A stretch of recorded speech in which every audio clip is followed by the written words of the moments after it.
Bumili ko ng second hand na Fasio. Tinanggal ko agad yung Y-Connect.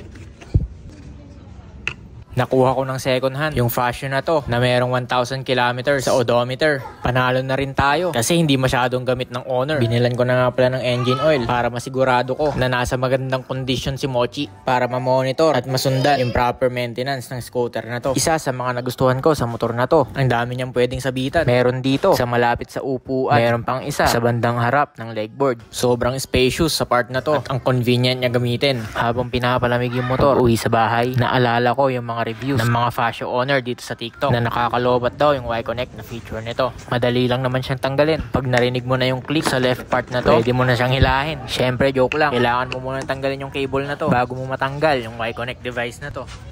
Kung nagbabalak ka na magkaroon ng motor, isa sa mga basic skill na dapat matutunan mo ay magpalit ng langis, gear oil at engine oil. Para po pala sa mga Fasio owners dyan, marerecommend